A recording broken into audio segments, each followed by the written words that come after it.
तुमने जो ये चेहरे पर सफ़ेद नकाब लगा रखा है, बताओ आखिर तुमने क्या छुपा रखा है। नमस्कार, आप देख रहे हैं जनपद न्यूज़ नेटवर्क और मैं हूं आपके साथ प्रफुल्ल। दरअसल यह शेर सऊदी के मुसलमानों पर, हुक्मरानों पर सटीक बैठता है। चेहरे पर सफ़ेद नकाब हैं, लेकिन उसके पीछे कई बड़े बड़े काले राज भी हैं। मामला हम आपको बताते हैं। काबा पर चढ़ाए जाने वाले पवित्र किस्वा से करोड़ों मुसलमानों की धार्मिक भावनाएं जुड़ी है, मजहबी एतबार भी है। लेकिन उस आस्था पर चोट पहुंचाई जाए, उस आस्था को, उस मजहबी एतबार को कुचल दिया जाए, सौदा कर लिया जाए, तो जरा सोचिए सौदा करने वाले लोग कैसे ईमान वाले हैं, वो कौन से मुसलमान हैं। ये मैं नहीं कह रहा हूं, बल्कि दुनिया पूछ रही है सऊदी के हुक्मरानों से, सऊदी के उन ईमान वालों से जो मुसलमानों के झंडे बदर बने हुए हैं, रहबर बने हुए हैं। उनसे ये सवाल लोग पूछ रहे हैं। खैर, मामला क्या है, हम आपको लेके चलते हैं आगे। नए एप्स्टीन फाइल में कुछ ऐसा खुलासा हुआ जिसने आस्था और सुरक्षा पर कई सवाल खड़े किए। सऊदी अरब का मक्का पवित्र शहरों में से एक है। उस शहर की अपना एक अलग मर्तबा है, अलग ओहदा है।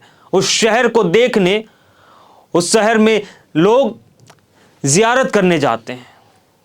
मक्का स्थित काबा दुनिया भर के मुसलमानों के लिए आस्था का केंद्र है। लोग हज करने जाते हैं, उसका दर्शन करते हैं, वहां अपने गुनाहों से लोग तौबा करते हैं। लेकिन उसी काबा के काले रंग के कपड़े का सौदा कर लिया जाता है। दरअसल काबा को काले रंग के कपड़े से ढका जाता है, जिसे किस्वा या गिलाफे काबा कहा जाता है। किस्वा को हर साल बदला जाता है और फिर नया किस्वा चढ़ाया जाता है। एक रिपोर्ट में खुलासा हुआ, उस खुलासे के मुताबिक वर्ष 2017 में काबा की किस्वा के कुछ टुकड़े को अमेरिका भेजा गया। और अमेरिका क्यों भेजा गया? दरअसल उसकी डिलीवरी की गई। और सौदेबाजी किसके साथ? एक ऐसे हैवान के साथ, एक ऐसे शैतान के साथ जिसने मासूम बच्चियों को अपनी हवस का शिकार बनाया था। नाम है जेफरी एप्स्टीन, जो अब चर्चा का विषय बना हुआ है। उसका भूत अब पूरी दुनिया में खलबली मचा के रखा है। अब सवाल यह है कि यह सिर्फ फाइल है, यह सिर्फ कागज का टुकड़ा है, या यह एक महज खबर है?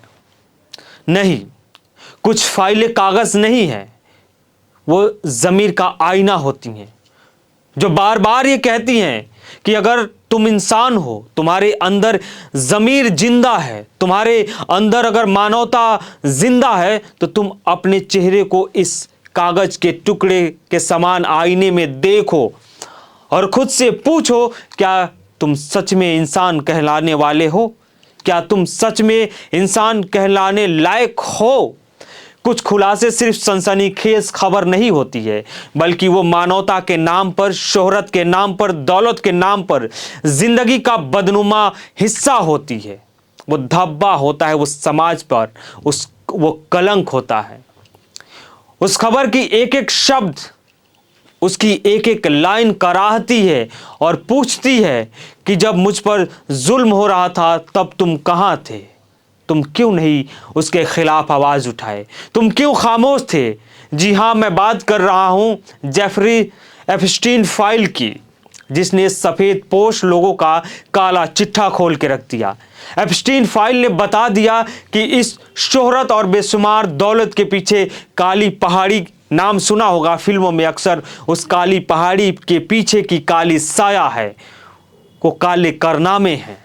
सफ़ेद दामन पर खून के धब्बे हैं, मासूमों के गोश्त से सने, मासूमों के चीख पुकार और दर्द से लिपटी एप्स्टीन फाइल हमें यह बताती है कि दुनिया कहाँ जा रही है।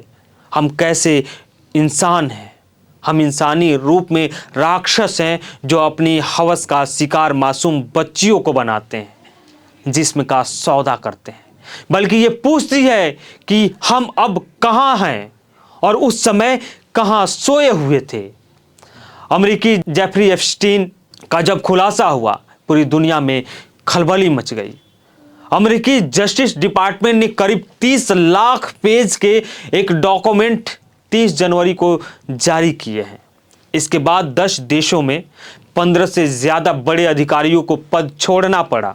80 से ज्यादा ताकतवर लोग जांच के घेरे में हैं। इस फाइल में बड़े बड़े नेता, कद्दावर बिजनेसमैन, राजदूत, अरबपति और शाही परिवारों के नाम भी शामिल है। इसीलिए मैंने उस अरब के काबा का किस्वा का जिक्र किया था कि उसको भी उस जेफरी एप्स्टीन से सौदा करके बेच दिया गया था। ईमेल, फ्लाइट, लॉगिन और कई ऐसे संपर्क रिकॉर्ड हैं जो 700 से लेकर 1000 से ज़्यादा असरदार लोगों का जिक्र मिलता है। ईमेल के जरिए, फ्लाइट के जरिए, रिकॉर्ड, कॉल रिकॉर्डिंग, वीडियो, तमाम सबूत सामने हैं। एप्स्टीन फाइल में देश पूरे विश्व में सबसे पावरफुल कंट्री जिसको अमेरिका कहा जाता है, उसका जो अभी सर्वे सर्वा है, ट्रंप का नाम 38,000 से ज़्यादा बार दर्ज किया गया है। रिकॉर्ड में 1990 के दशक में एप्स्टीन के निजी विमान में 7 से 8 यात्राओं का भी जिक्र किया गया है।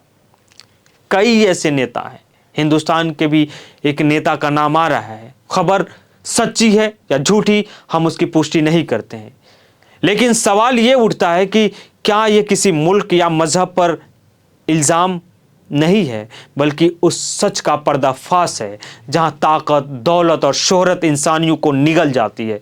सबसे बड़ा सबक यही है कि बच्चों की हिफाजत मोहब्बत नहीं है, फ़र्ज नहीं है, लेकिन हर मुस्कुराहट भरे भरोसे के काबिल नहीं है। हर बड़ा नाम इज्जत के लायक भी नहीं है। खामोशी से खतरनाक जुर्म कुछ भी नहीं होता है। अगर आप तमाशा देखते हैं तो आप उस अपराध में शामिल भी माने जाते हैं, और अंधा एतबार करना उससे भी ज़्यादा खतरनाक और बड़ा धोखा होता है। जब बच्चा बोलता है तो मुजरिम डरता है, जब बच्चा चुप हो जाता है तो मुजरिम महफूज हो जाता है। क्योंकि उस समय जेफरी एप्स्टीन के उस आइसलैंड पर जिन बच्चों को अगवा करके ले जाया जाता था, उनकी ज़ुबानों को खामोश कर दिया जाता था, उन्हें कैद कर दिया जाता था। लेकिन अब उस के शिकार बच्चे, बच्चियाँ, लड़के, लड़कियाँ सब अब खुलकर बोल रहे हैं। लोग सामने आकर उस दर्द को बयां कर रहे हैं जो उन्होंने उस झेला था। खैर, ये तहरीर इल्ज़ाम नहीं, बेदारी है, मिंबर से नहीं ज़मीर से उठती हुई है। कौन था जेफरी एप्स्टीन, ये भी हम आपको बता दें। उस पर 2005 में नाबालिग लड़की के साथ यौन उत्पीड़न का आरोप लगा। 2008 में उसे नाबालिग से सेक्स की मांग करने का दोषी ठहराया गया। उसे 13 महीने की जेल हुई।